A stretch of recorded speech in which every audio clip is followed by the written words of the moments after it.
এ দুনিয়ার মুসলমান,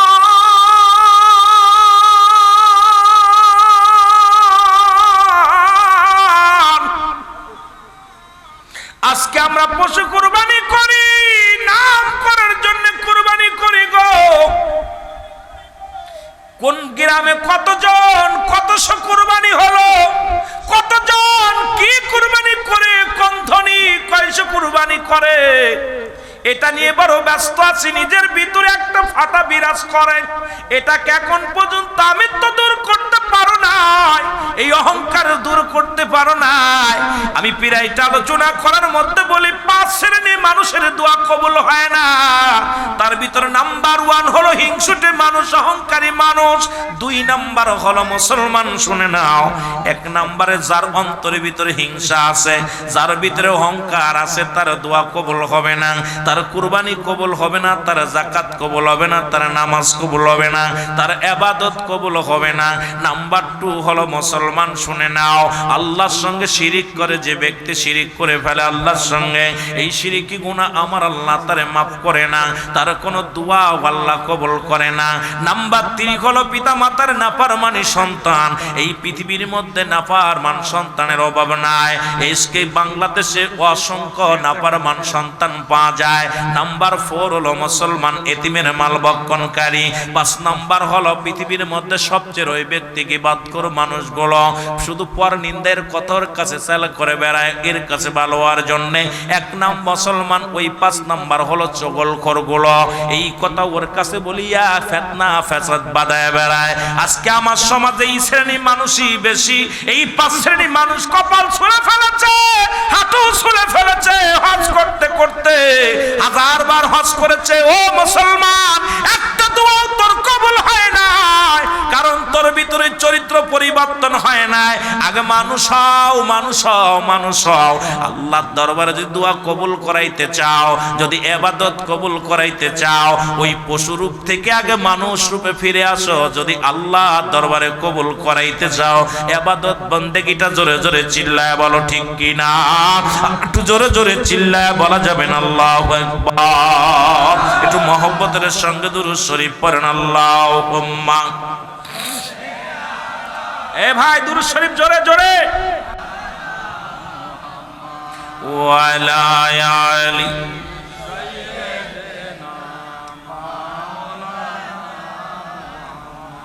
এ মুসলমান, গভীর মনোযোগ। ইসমাইল নবী, ইব্রাহিম নবী, বাবা পুত্রের খেলা। সন্তানের প্রতি আমাদের কত মায়া, বাবার প্রতি সন্তানের কত মায়া, কিন্তু মাওলারে কত ভালোবাসি। ইব্রাহিম আলাইহিস সালাম হাতটা ধরে নেয়, চোখের পানিগুলো পড়ে। আল্লাহ, প্রিয় বস্তু বলতে তো এটাই আমার একমাত্র সম্বল। এটা যদি কুরবানি করে দিলে তুমি রাজি হও, এটা যদি কুরবানি করলে তুমি খুশি হও, এটা যদি কুরবানি করলে তুমি যদি আমার উপরে সহায় হও। আমি পৃথিবীর সব কিছু করতে পারি, একমাত্র যদি তুমি আমার সহায়ক হও গো আল্লাহ। তুমি আমার স্রষ্টা, আমি তোমার সৃষ্টি গো আল্লাহ। যে কাজ করলে তুমি রাজি, তুমি খুশি, আমি ইব্রাহিম সেই কাজে রাজি খুশি। জোরে জোরে চিল্লায়া বলা যাবে না আল্লাহু আকবার। ইসমাইল নবী ডাক দিয়ে বলে, বাবা আর কত দূর, বাবা আর কত দূর, দাওয়াতের ময়দান কত দূর। পিছন থেকে মাস্টার ইবলিস ডাক দিয়ে বলে, ইব্রাহিম, ইসমাইল, ও ইসমাইল, তুমি কি জানো না তোমার বাবা তোমারে কোথায় নিয়ে যায়? ইসমাইল নবী ডাক দিয়ে কয়, কে রে তুই? কয়, আমি তোমার আপনজন, তোমার অতি কাছের মানুষ। তোমার বাবা তোমারে নিয়ে যায়, আমার আব্বা জান আমাকে দাওয়াতে নিয়ে যায়, আমার আব্বা জান জিয়াপতে নিয়ে যায়, আমাকে দাওয়াতে নিয়ে যায়। বলে, না রে ইসমাইল, না, তোমার আব্বা তবে দাওয়াতে নেয় ঠিকই, তবে সেই দাওয়াত নাই, কোনো খাবার দাওয়াত নয়, কোনো মেজবানির দাওয়াত নাই। তোমার বাবা নিতেছে তোমাকে কুরবানি করার জন্যে, তোমার বাবা নিতেছে তোমাকে চিরবিদায় করে দেওয়ার জন্যে। তোমার বাবা তোমাকে লয়ে যায় কুরবানি করার, আল্লাহর রাস্তায় কুরবানি করার জন্যে। মিনার দিকে ছুটছে ইব্রাহিম, এও ইসমাইল তোমাকে নিয়ে তোমার বাবা ইব্রাহিম ছুটছে। ইসমাইল নবী ডাক দে, একবার নয় দুবার নয়, কয়েকবার ধোকার শয়তানের ধোকায় যখন পড়লেন, ইসমাইল আলাইহিস সালাম একটু ধীর গতিতে হাঁটতে লাগলেন। ইসমাইল নবী ডাক দে, ইব্রাহিম নবী ডাক দে, বলে বাবা ইসমাইল তুমি হাঁটতে পারো, কষ্ট হয় বুঝে, কষ্ট হয়? কয় না বাবা, আমাকে তো পিছন থেকে কে যেন ডাক দে, বলে বাবা আপনি আমাকে কুরবানি করার নিয়ে জেনে যাচ্ছেন, যদি আপনার হাতে আমি কুরবানি হয়ে যাই তবে তো আমার জীবন ধন্য, আলহামদুলিল্লাহ। বাবা বলে বাবারে তোরে কে বলতেছে? বলে বাবা কে যেন পিছন থেকে বললেন। ইসমাইল আলাইহিস সালামের হাতে 7 টুকরা পাথর খুঁটে দিলেন। ইব্রাহিম নবী ডাকতে বললেন বাবা এই নাও। 7 টুকরা পাথর ছুঁড়ে হাতের মধ্যে দিলেন, কয় পিছনের দিকে ছুঁড়ে মারো।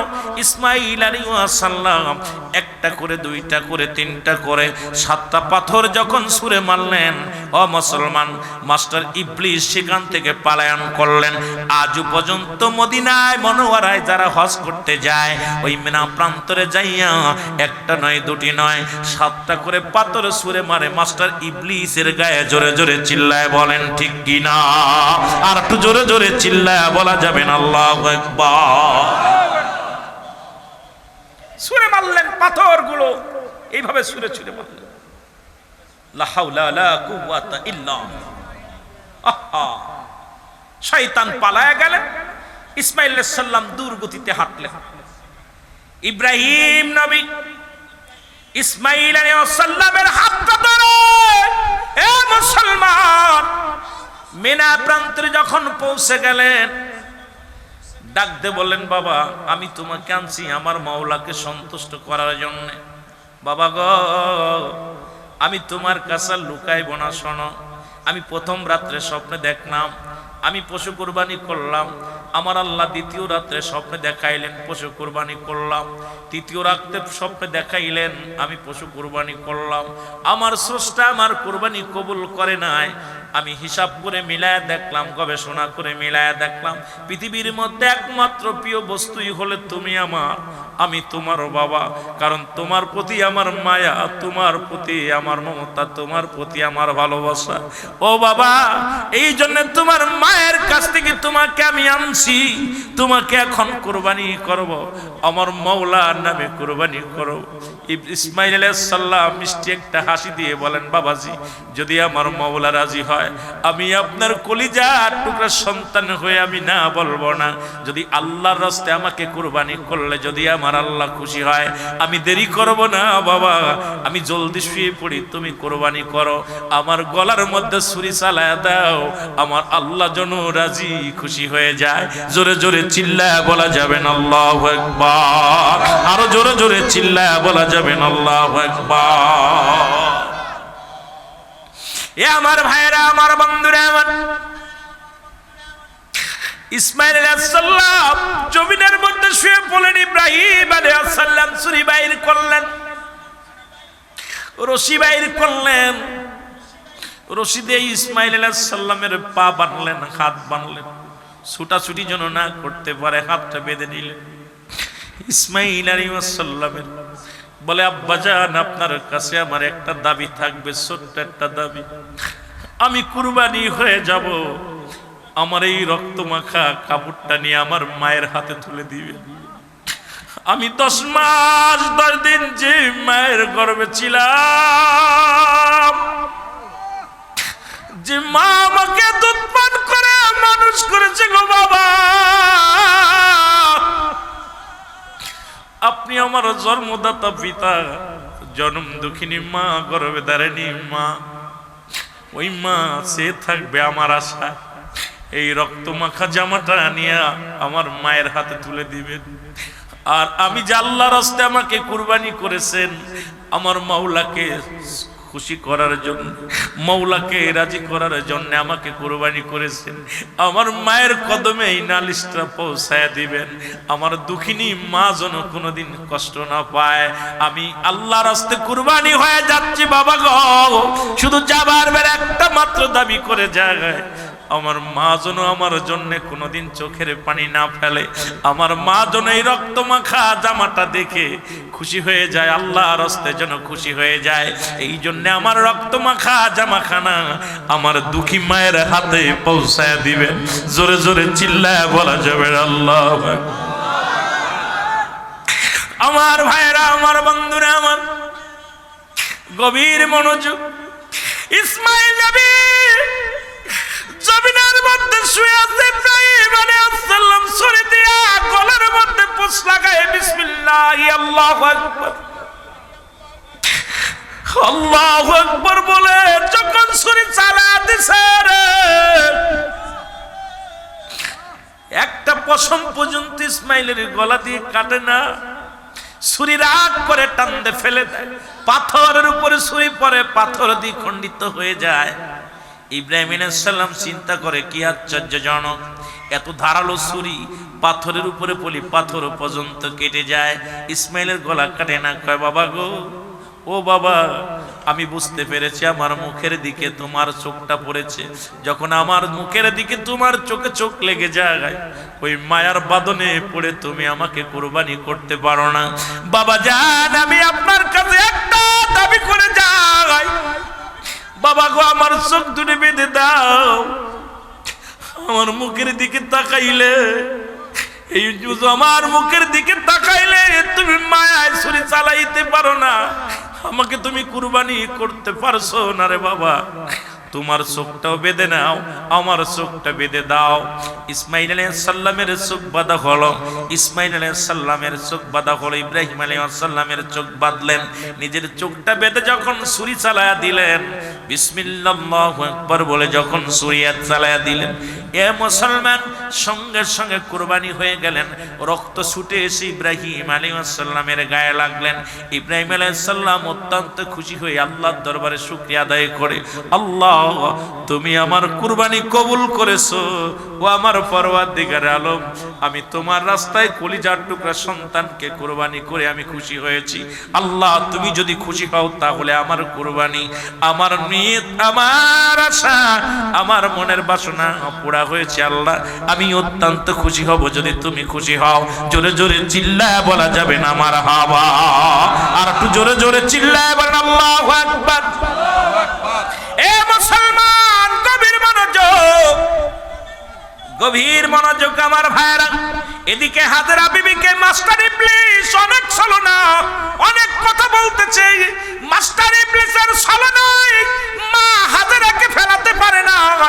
মা হাজেরা কয়, ও মাস্টার ইবলিস শোন, পিতা হইয়া পুত্রকে যদি কুরবানি দেয় এর চাইতে সৌভাগ্য আর পৃথিবীর মধ্যে কেউ হয় না।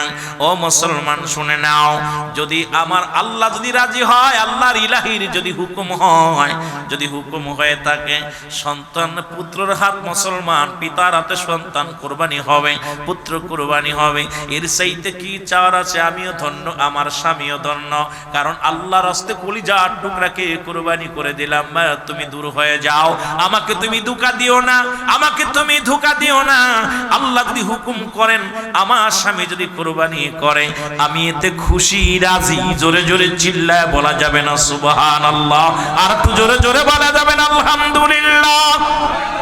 এ দুনিয়ার মুসলমান শুনে নাও গো, আমার দাদু ভাইরা শুনে নাও। ইব্রাহিম আলাইহিস সালাম চোখের কাপড়টা খুলে ফেললেন। ইব্রাহিম আলাইহিস সালাম খুলে যখন তাকাইলেন, তাকায় দেখে গায়ের মধ্যে রক্ত, কিন্তু ছুরি দিয়া কাটছে, ছুরিটা দিয়ে একটা দুম্বা পড়ে আছে, একটা দুম্বার দেহটা পড়ে আছে, রক্ত মাখা দুম্বা, কলিজার টুকরা সন্তান সামনে নাই, দেখে পিছনে দাঁড়ায় আছে ইসমাইল আলাইহিস সালাম, দাঁড়ায় আছে। দৌড়ায় যায় ইসমাইলকে বুকের সঙ্গে টান, জড়াইয়া ধরে বুকের সঙ্গে টান দিনে বলে, বাবা হে আমার পরওয়ারদিগার আলম, এই দুম্বাই লোক কই থেকে, কোথা থেকে পশু পাঠাইলা, কোথা থেকে তুমি কোন কুরবানি তুমি কবুল করলা? আমার ইসমাইল তো কুরবানি হয় নাই।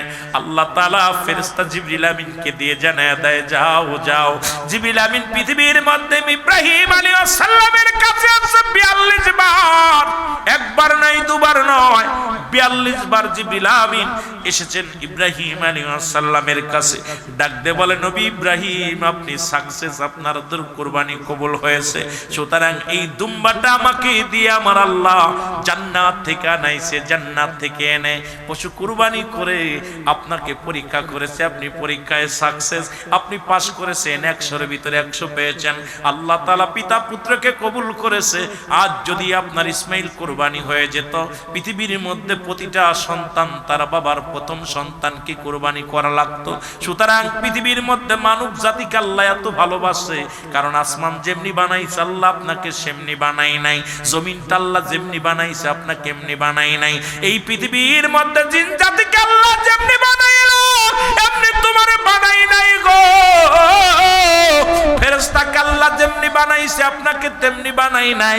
আল্লাহর নিকটবর্তী ফেরেশতা যেমনি সেমনি আপনারে বানাই নাই। আল্লাহ কয়, বান্দা আমি আসমান বানাইলাম, জমিন বানাইলাম, পাহাড় বানাইলাম, নদ নদী বানাইলাম, যা কিছু বানাইলাম কুন আর ফায়াকুন বলে বানাইলাম। আর আমি আমার বান্দাকে আমি বানাইছি আমার কুদরতি হাত মোবারক দিয়া। সুতরাং বান্দাকে আমার আল্লাহ অনেক ভালোবাসে। সেই আল্লাহর রাস্তায় আগামী কয়েকদিন পরে কুরবানি হবে। সেই মাওলাকে কি খুশি করব আমাদের বোঝার দরকার, আমাদের জানার দরকার। শুধু গোশত খাওয়ার জন্য নয়, আমরা কুরবানি করব সেই মাওলাকে রাজি করার জন্য। যেহেতু আসমান জমিন যেমনি বানাইলো এমনি তোমারে বানাই নাই, পাহাড় নদী যেমনি বানাইলে এমনি তোমারে বানাই নাই। ও মুসলমান শোনো, জিন ইনসান যেমনি বানাইলে এমনি তোমারে বানাই নাই। এ মানব জাতি শোনো, পৃথিবীর মধ্যে তোমাকে বানাইলো তার কুদরতি হাত দিয়া। সেই মাওলা যদি তোমাকে এত ভালোবাসতে পারে, সেই মাওলাকে আমাদের ভালোবাসার দরকার আছে কি না? আর একটু জোরে চিল্লায় বলেন আছে কি না? এর মানব বেশে কে আইলো রে, কে আইলো এই দুনিয়ায় বলো মানব?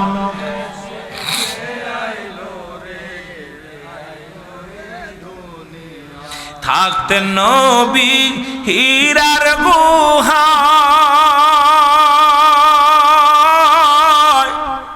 খবর দিত জিবরাইল আইসায়। থাকতেন নবী হীরার গুহায়, খবর দিত জিবরাইল আইসা। ওরে কথা হতো মাওলার সঙ্গে, কথা হতো। কান্তেন নবী উম্মতেরই বেদনায়, মানুষ বেশে কে আইলো এই দুনিয়ায় বলো মানুষ? কে আইলো এই দুনিয়ায় বলো মানুষ বেশে? কে আইলো এই দুনিয়ায়? ওরে সদাই নবী কান্তেন বসে, সদাই নবী উম্মতেরই বেদনায়, মানুষ বেশে কে আইলো রে, কে আইলো এই দুনিয়ায় বলো মানুষ বেশে?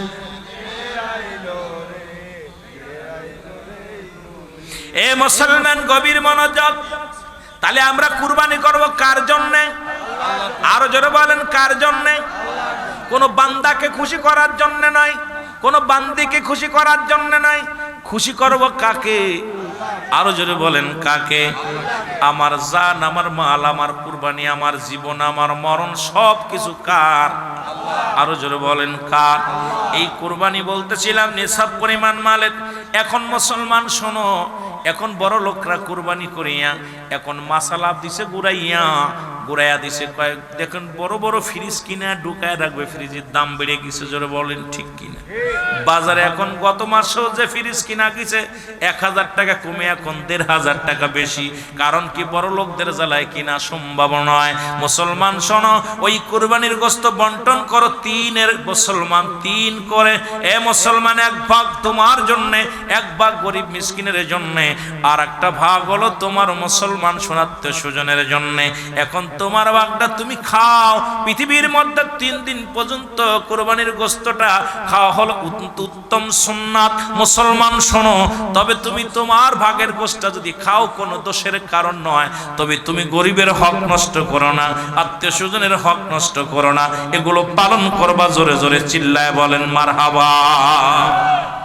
এখন কুরবানি আমরা এখন অধিকাংশ মানুষ, আজকে একজন প্রশ্ন করেছে, হুজুর একজন আমার 7 ভাগিতে 7 করা যাবে, 5 ভাগি, 7 ভাগি, 3 ভাগি। এখন আমার দেশে অধিকাংশ জানতে শরীফে কোনো সুদখোর ঘুষখোরের সঙ্গে কোনো কুরবানি হবে না। সুদখোর হারাম জিনিস, হারাম উপার্জনকারীর সঙ্গে কুরবানি দিবেন না, এবং হারাম উপার্জনকারীর গোশত আপনি নিবেন না। হারাম উপার্জনকারী, হারাম ঘুষখোর, সুদখোর, সে যত বড় গরু কুরবানি করুক, যত বড় পশু কুরবানি হোক, তার গোশতের সীমানায় কোনো গরিব মানুষ যাবেন না। কথা বোঝেন নাই? কথা বোঝেন আমার? এই হারামখোরকে নিজের কাজ নিজে করতে দিবেন। এই আপনারা পশু কিনবেন, বাজারে যখন যাবেন যতটুকু পারেন এইটা আপনারা করাই করবেন। এই কুরবানিটা যেটুকু পারবেন সাধ্যমতো আপনি চেষ্টা করবেন। গোশত খাওয়ার নিয়ত নয়, নিয়তটা হলো আল্লাহকে সন্তুষ্ট করার জন্য। আল্লাহ যেন আপনার আমার উপরে রাজি থাকে, খুশি থাকে, আমরা যেন এই কুরবানিটা আমরা পালন করতে পারি। সকল বলুন আমিন। সবচেয়ে বড় কুরবানি হলো ত্যাগ করা। শালি যে গরু কুরবানি করলেই যে কুরবানি না, এই মহিমা তো ওই সুদ থেকে বাঁচা, ঘুষ থেকে বাঁচা। এই যে আজকে একটা কুরবানি আপনাদের জন্য হলো, এই ঘুম সারা রাত সারা দিন গরমে ঘুমাইতে পারেন নাই, আজকে এখন ওয়াজের ময়দানে বসে আছেন, সকালবেলা কর্মজীবী মানুষ কর্মে চলে যাবেন, তাহলে এটাও সবচেয়ে বড় একটা কুরবানি। এটাও ত্যাগ স্বীকার করা, যেটা বলেন ঠিক কিনা? আমিত্ব দূর করা, আমিত্ব দূর করা। আমার বাবারা, এই জন্য আমরা ওই কুরবানির মাসালা দিতে গেলে অনেক লম্বা আলোচনা। আমার অন্য দেশের কুরবানি, অন্য দেশের মাসালা হচ্ছে ওই কোরআনের মাসালা যেটা, হাদিসের মাসালা যেটা, সেটা হলো আপনার তিরমিজি শরীফের একটা হাদিস দেখলাম, আজকে সকালেও দেখলাম, যে যদি একটা ফ্যামিলিতে 10 জন ব্যক্তি হয়, 10 জন ব্যক্তি, একজন যদি ওই ব্যক্তির হয়ে কুরবানি করে, কুরবানি সকলের আদায় হয়ে যাবে। আর আমাদের বাংলাদেশের 10 জন যদি 10টা সমর্থবান হয়, 10 জনই 10টা দিতে হবে। এখন আমাদের দেশে একটু ভিন্ন রকম, তবুও যেহেতু আজকে আমাদের দেশে গরিব মানুষ, সবচেয়ে তাদেরকে সহযোগিতার হাত বাড়াবেন। অনেক মানুষ 1 টুকরা গোশত কিনে খেতে পারে না, তাদেরকে দেওয়ার চিন্তা করে তাদেরকে কিছু দেওয়ার জন্য চেষ্টা করবেন।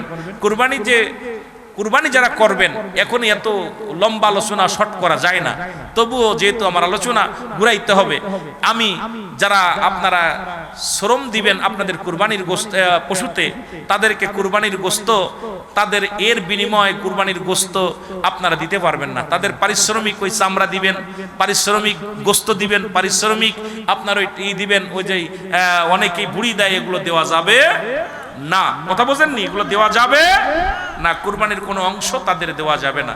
আপনি পারিশ্রমিক হিসেবে তাদেরকে টাকা দিতে পারেন। এইবার মেহমানের ভাগ থেকে, যদি সে মেহমান হয়, মেহমান হিসেবে আপনি আপনার হয়তো দিলেন কি, আপনি আপনার ব্যক্তিগত আত্মীয় হিসেবে আপনি আপনার বংশ থেকে দিলেন, কিন্তু ওই গরিবের হক যেটা আছে, আত্মীয় স্বজনের হক, এর থেকে আপনি আপনার ভাগ তো 3টা ভাগ। এখন আমাদের দেশে কয়েকজন মানুষ ফ্যামিলিতে বেশি আছে, খাইয়ে ফেল সব।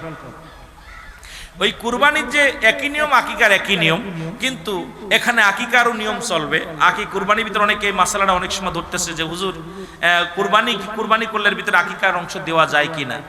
ও আকিকা হলো সুন্নাত, কুরবানি হলো ওয়াজিব। এখন আপনি কুরবানির ভিতরে সারা বছর আকিকা দিলেন না, আর এখন কুরবানির সময় ওয়াজিব হয়েছে, ওই সময় গরু কিনে, এটা একটা দুষ্টকুটি লাগে, একদম দেখতে খারাপ লাগে, একদম দৃষ্টিকটু। নাকি দৃষ্টিকটু লাগে না? কথা কন না কেন? মানুষের দৃষ্টিতে খারাপ দেখা ইসলামের দৃষ্টি অন্য মানুষ অমুসলিমেরা দেখে, দেখ ওরা গোস্ত খাওয়ার জন্য এখন আর পারে নাই, ছেলের সুন্নাতটা আগে করতে ঢুকে দিছে, না দেওয়াই উত্তম। দেওয়া যাবে, যা যাবে না যেটা না দেওয়া যাবে, যদি কেউ দিতে পারবে, কিন্তু না দেওয়াই উত্তম আমি আমার দৃষ্টিতে মনে করি। কারণ হলো যেহেতু এটা কুরবানির চান্দে কুরবানি ওয়াজিব, সে তো আমি কুরবানি বাদ দিয়ে, আর এখন গরিবের উপরে কুরবানি ওয়াজিব হয় না, আপনার উপরে ওয়াজিব হয় না। যদি আপনি কুরবানি গরু কিনে ফেলেন বা পশু কিনে ফেলেন, এই নিয়ে আমি কুরবানি করবো, ওটা আপনার জন্য ওয়াজিব হয়ে যাবে। কিন্তু আপনি নেশাব পরিমাণ মালের মালিক হয় নাই, নিয়ত করেছেন এই গরুটা এই পশুটা আমি কুরবানি করব, আপনার উপরে ওয়াজিব হয়ে যাবে। এবার আপনি যতই বাঁচতে চান বাঁচা যাবেন, ওটা দিতেই হবে। কথা বুঝছেননি?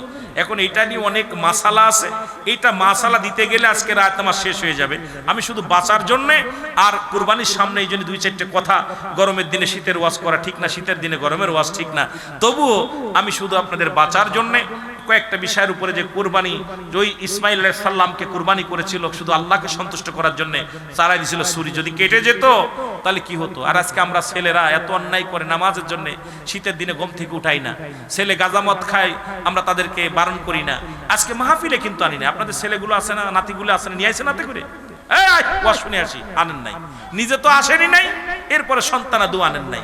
আরো যদি গান বাজনায় আনতেন, যদি গান হতো, নাতিরে কোথায় আয় দাদা গান শুনে আসি, ছোট ছেলে কই আব্বু আমি যাবো, কয় হাটতালি যাই, দুই বাব্বিটা হাত ধরে চলে আসতেন। কিন্তু আজকে জান্নাতের বাগানে মানুষের সংখ্যা কম, কারণ আমাদের কপাল খারাপ। জোরে বলেন ঠিক কিনা, আরো জোরে বলেন ঠিক কিনা। এই আমি চলে যাব তোমরা আমায় ভুইলা যাইও না, আমি চলে যাব আমার মরণ আসিবে কখন কেউ তো জানি না, আমার আরো জোরে বলেন আমার মরণ আসিবে কখন। টাকা পয়সা দালান কোটাও জায়গা করেছি, সব কিছু ফেলাইয়া একাই চলেছি রে আমি, সব কিছু ফেলাইয়া একাই চলেছি। আমি যাবার কালে ভেবে দেখি আমার কেহ নাই, আমি যাবার কালে আমার মরণ, এটি জোরে বলা যাবে না, আমার মরণ। সাউন্ডটা বাড়ে রাখো। এই আমি চলে যাব তোমরা আমায় ভুইলা যাইও না, আমি চলে যাব তোমরা আমায় ভুইলা যাইও না, আমার মরণ আসিবে কখন কেউ তো জানি না,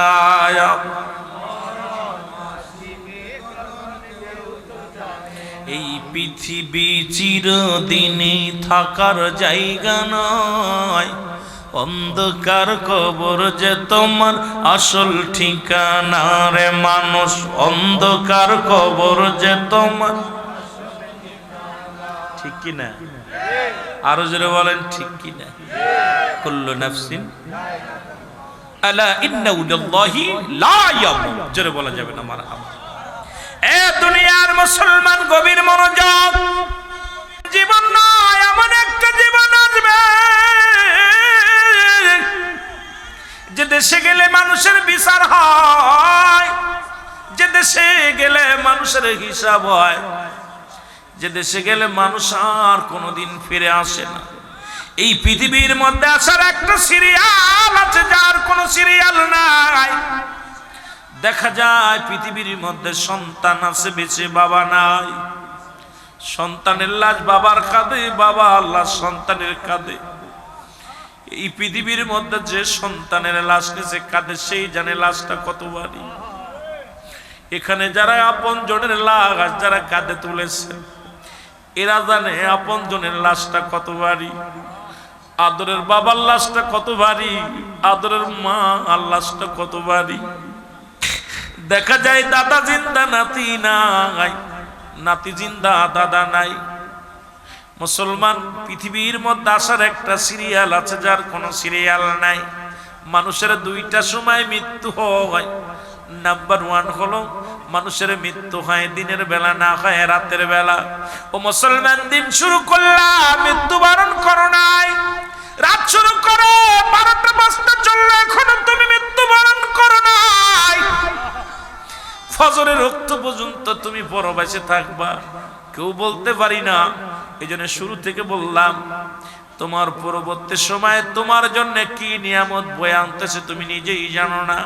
কারণ এখন থেকে ফিরে যাব, কত আশা করেছি আগামী দিন কি করব, আগামী দিন ঘুম থেকে উঠে কোথায় যাব, আগামী দিন ঘুম থেকে উঠে এই সদায় করব, আগামী দিন ঘুম থেকে উঠে আমি বাজার করব, আগামী দিন ঘুম থেকে উঠে আমি মার্কেটে যাব, আগামী দিন ঘুম থেকে উঠে আমি কলেজ স্কুলে যাব, আগামী দিন ঘুম থেকে উঠে আমি কোথায় বিদেশের দিকে রওনা দিব।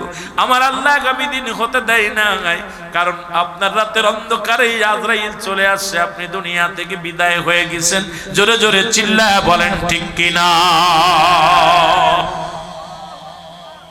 তুমি কেমন করে ঘুমাও মানুষ, তুমি কেমন করে ঘুমাও মানুষ, ফজর করে কাজা, এমন তো হতে পারে তোমার জোহরে জানাজা। এক ওক্তে মৃত্যুবরণ করলেন, পরের ওক্তেই তোমার মরণ। ব্যক্তির জীবনের অমূল্য সম্পদের নাম হলো, ব্যক্তির জীবনের অমূল্য সম্পদের নাম হলো রূহ। মানব জীবনের অমূল্য সম্পদের নাম হলো ঈমান। ঈমানবিহীন কোনো আমলের মূল্য নাই, রূহবিহীন কোনো বডির মূল্য নাই। এই বডি দেখতে শুনতে ভালো, মুসলমান একটা হাত নাই তবুও চলবে, একটা পা নাই তবুও চলবে, চোখ নাই তবুও চলবে। আপনার মুসলমান বুবা তবুও চলবে, হাত পা বিহীন ওই মানুষটার তবুও দাম আছে যতক্ষণ পর্যন্ত আপনার দেহের মধ্যে রূহটা আছে। ওই রূহবিহীন বডির কোনো মূল্য নাই। দেখতে শুনতে ভালো, চেহারা অনেক ভালো, বড় চাকরি করে, বড় গাড়ির মালিক, বাড়ির মালিক, রূহটা নাই, কোনো দাম নাই, সঙ্গে সঙ্গে সেই ব্যক্তি হয়ে যায় মায়ের। সুতরাং মানব দেহের অমূল্য সম্পদের নাম, মানব জীবনের অমূল্য সম্পদের নাম হলো মুসলমান ঈমান। আর ব্যক্তির জীবনের অমূল্য সম্পদের নাম হলো রূহ। এই রূহবিহীন কোন বডির মূল্য নাই। মুসলমান শুনে নাও, শুনে নাও। আর ঈমানবিহীন নামাজ, রোজা, হজ, যাকাত কোনো কিছুর আমলের কোনো মূল্য নাই। আমি পিরাইট আলোচনার মধ্যে বলি, অনেকেই কষ্ট পায়। এই ঈমান একটা হলো ঈমান, একটা হলো আমল। এখন ঈমানবিহীন কোন আমলের মূল্য নাই। একটা হলো ঈমান আর একটা হলো আমল। আমল হলো নামাজ, আমল হলো রোজা, আমল হলো কুরবানি, আমল হলো জিকির, আমল হলো মুসলমান দান সদকা, এগুলোর নাম হলো আমল। আর ঈমান হলো নবী মুহাম্মদুর রাসূলুল্লাহ সাল্লাল্লাহু আলাইহি ওয়াসাল্লাম। জোরে জোরে চিল্লায়া বলা যাবে না মারহাবা। ঈমান আমল আমার নবী মুস্তাফায় গো, বলেন ঈমান আমল আমার নবী জাহান্নামে পড়ে থাকি তবুও না ভয় করি, ইশকে মুহাম্মাদের মালা যদি গলে রায় গো। ঈমান আমল আমার নবী মুস্তাফায় গো, বলেন ঈমান আমল আমার নবী মুস্তাফায় গো। আল্লাহুম্মা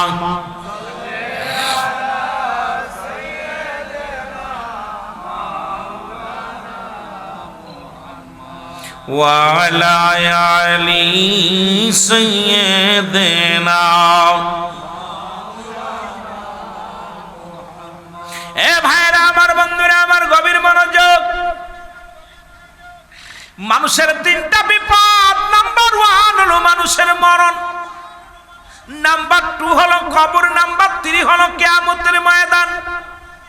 1 নাম্বার হলো মরণ, 2 নাম্বার হলো মানুষের কবর।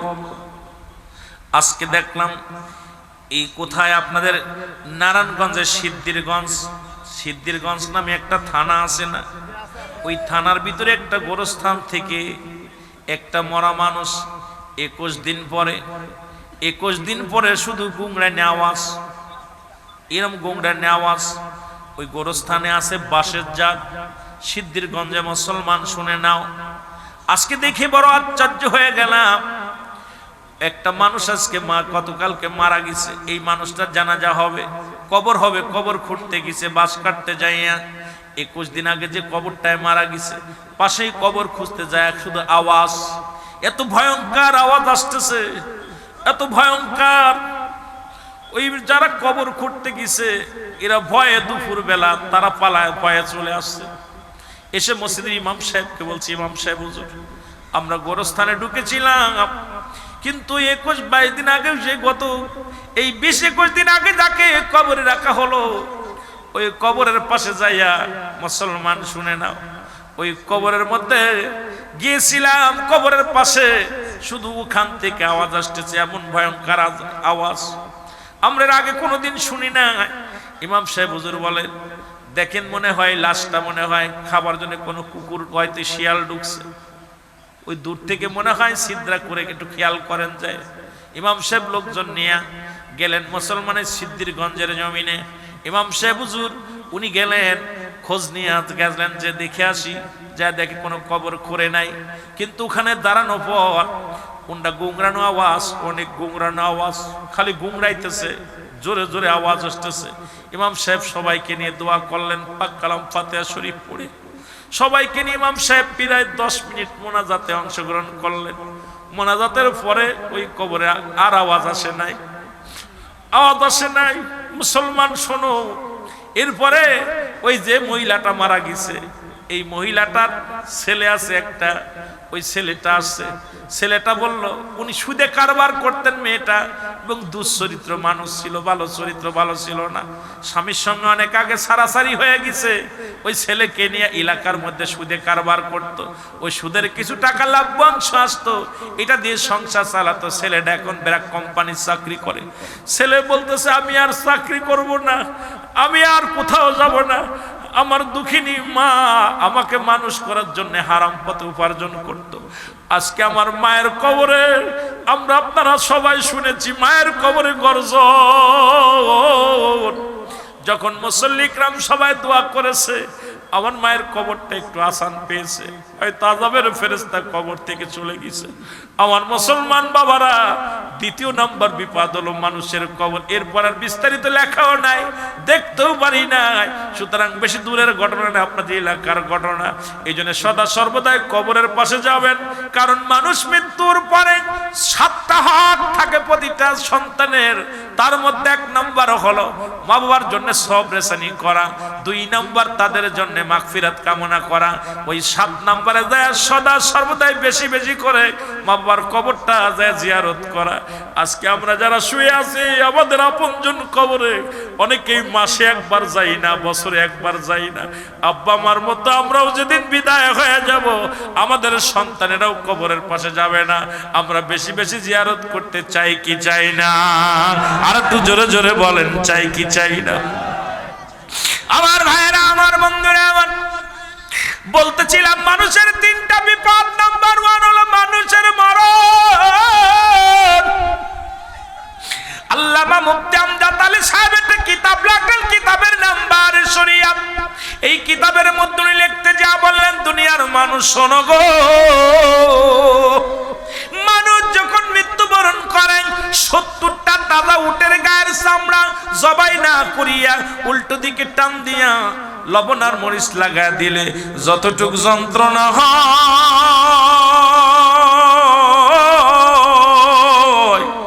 এর চাইতে 70 গুণ যন্ত্রণা একটা সাধারণ মৃত্যু। এখন আমরা অনেকেই মরণকালে পায়খানা করে দিই, অনেকেই মরণকালে প্রস্রাব করে দিই, অনেকে আমরা মরণকালে মুসলমান জিহ্বা বাইর হয়ে যায়, অনেকে মরণকালে চোখ দুটি বড় বড় হয়ে যায়।